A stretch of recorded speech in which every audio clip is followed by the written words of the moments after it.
Hello techies, welcome back to EPC. Tecno ஒரு புது smart phone எடுத்துகிட்டு வராங்க. யூஸ்வலாக பார்க்குறதுல ஒரு ஃப்ளிப் டிவைஸ் வந்து எடுத்துகிட்டு வராங்க. மோஸ்ட்டாக கொஞ்சம் நாளைக்கு முன்னாடியே உங்களோட ஃபோல்டபுள் டிவைஸ் எடுத்துகிட்டு வந்தாங்க. ஒரு நல்ல பாசிட்டிவான ஸ்பெக் ஓரியன்டாகவும் நல்ல குவாலிட்டியுமே பில்டப் பண்ணி இருக்க ஃப்ளிப் டிவைசஸ்லேயே கொஞ்சம் காஸ்ட் எஃபிஷியன்ஸாக ஒரு 88 அந்த ஒரு செக்மெண்ட்டுக்கு வந்து எடுத்துகிட்டு வந்திருந்தாங்க. தென் அதை தொடர்ந்து இவங்க ஃப்ளிப் ஸ்மார்ட் ஃபோனை இப்போ கன்ஃபார்ம் பண்ணி லான்ச்சும் பண்ணிட்டாங்க. தென் இப்போ நீங்கள் இந்த வீடியோ பார்த்துட்டு இருக்கிற டைமில் ஃபோன் லான்ச் ஆயிருக்கும். அமேசானில் கூட ஸ்பெசிஃபைடாக பேஜ் கூட லான்ச் பண்ணிட்டாங்க. தென் இந்த ஸ்மார்ட் ஃபோனை இப்போ இருக்கக்கூடிய ஃப்ளிப் செக்மெண்ட்ஸ்லேயே மோஸ்ட் அஃபோர்டபுள் ப்ரைஸாக இருக்கும். ஆக்சுவலாக நான் ஃப்ளிப் செக்மெண்ட்டில் சொல்லிக்கிட்டு இருக்கேன். அதில் வந்து ஃப்ளிப் செக்மெண்ட்டில் அஃபோர்டபுளான ப்ரைஸ்க்கு டீசெண்டான ஸ்பெக் அண்ட் ஸ்டைலிஷான ஒரு ஸ்மார்ட் ஃபோனாக வந்து தான் இந்த டெக்னோவோட Phantom V ஃப்ளிப் ஆக்சுவலாக ஃபோல்டு இல்லை ஃப்ளிப் ஸ்மார்ட் ஃபோன் எடுத்துகிட்டு வந்திருக்காங்க. என்ன ப்ரைஸ்க்கு எடுத்துகிட்டு வந்திருக்காங்க, என்ன மாதிரியான ஸ்பெசிஃபிகேஷன்ஸ் இந்த ஸ்மார்ட் ஃபோனில் இருக்குது அப்படிங்கிறதுலாம் டீட்டெயிலாக அவங்களோட ஷேர் பண்ணிக்கிறது தான் இந்த ஒரு வீடியோ பார்த்து முடிச்சுட்டு பிடிச்சிருக்குங்கிற பட்சத்தில் லைக், ஷேர், சப்ஸ்கிரைப்லாம் தட்டி விட்டுருங்க. டெக்னோவோட Phantom V Flip டிவைஸ் பொறுத்த வரைக்கும் மோஸ்ட்லேருந்து ஸ்டார்ட் பண்ணோன்னா ஓவரால் நம்ம லெதர் ஃபினிஷ் எடுத்துகிட்டு வந்திருக்காங்க.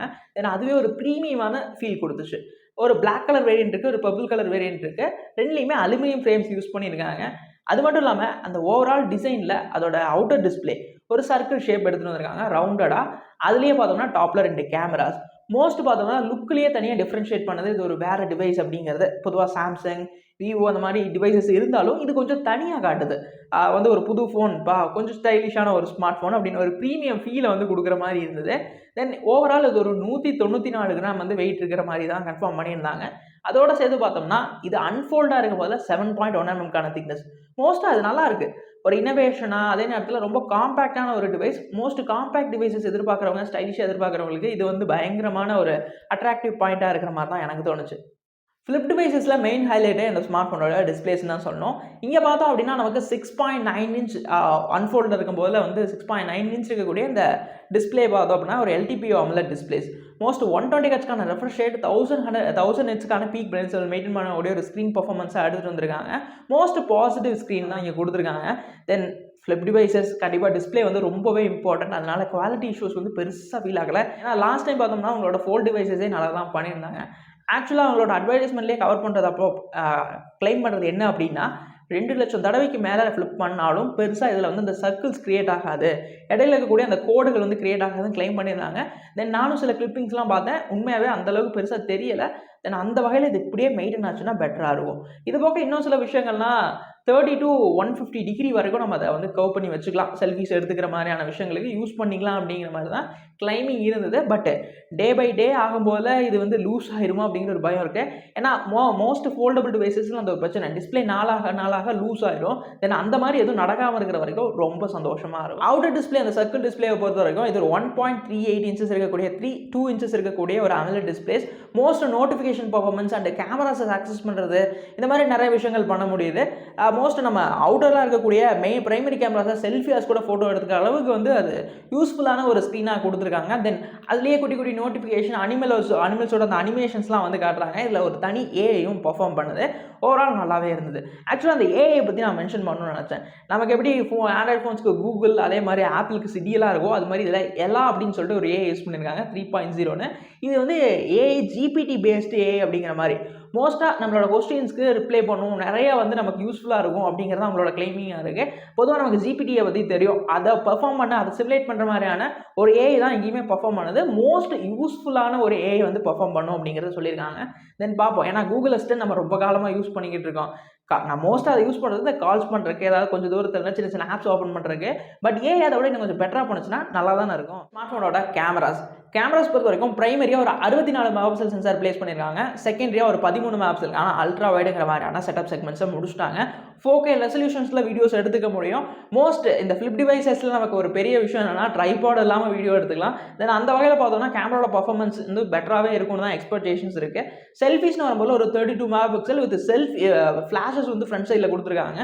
மோஸ்ட் சாட்டிஸ்ஃபைடு கேமரா செக்மெண்ட் வந்து ஃபீல் பண்ணுற மாதிரி தான் கொடுத்துருந்தாங்க.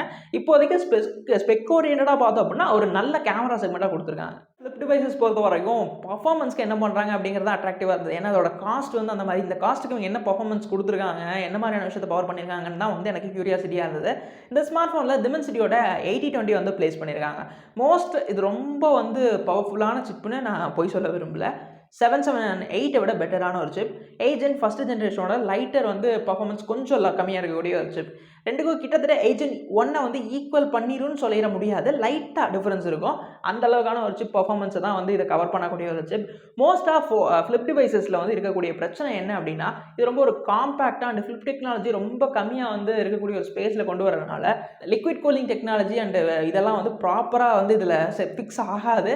தென் அதனால வந்து என்னன்னா, மோஸ்ட் நமக்கு எவ்வளோ பவர்ஃபுல்லான சிப் குடுத்திருந்தாலும், இதுல இருக்கக்கூடிய இஷ்யூ என்னன்னா, அதோட ஹை எண்ட் பெர்ஃபார்மன்ஸ நம்ம எதிர்பார்க்க முடியாது. ஆக்சுவலா நான் கேம் விளையாட முடியாதுன்னு சொல்லல. பட் நீங்க ஒரு 8th ஜென் 3rd ஜெனரேஷனே வந்து இதுல குடுத்திருந்தாலும், இது ஒரு ஃபிளிப் டிவைசஸ். இதுக்குன்னு ஒரு லிமிட்டேஷன்ஸ் இருக்கு. அந்த அளவுக்கு தான் இதுல இருக்கக்கூடிய ஸ்பேஸ்ல அவங்க பண்ண முடியும். ஏன்னா அந்த ஒரு விதத்துல பார்த்தோம்னா, இந்த சிப்புக்கு ஏத்த அளவுக்கு இது வந்து பெர்ஃபார்ம் பண்ணக்கூடிய ஒரு ஃபோன் தான். இந்த சிப் வந்து மோஸ்ட் சாட்டிஸ்ஃபைட். இல்லப்பா 8th ஜென் 1 குடுத்திருந்தா நல்லா இருந்திருக்கும், 8th ஜென் 2 குடுத்திருந்தா நல்லா இருந்திருக்குங்கிற பேச்சு வந்து இங்க கிடையாது.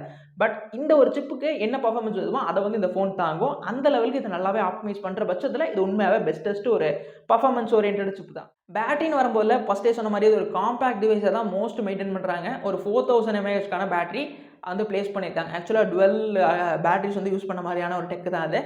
2 பேட்டரிஸ் இருக்கும். இதுக்கு சார்ஜ் பண்ணுறதுக்கு 45 வாட்ஸ் வந்து குடுக்குறாங்க. மோஸ்ட்டாக ஒரு 15 மினிட்ஸில் உங்கள் ஃபோன் ஃபுல்லாக சார்ஜ் ஆயிரும் அப்படிங்கிறது தான் வந்து டெக்னோவோட கிளைமிங்காக இருந்தது.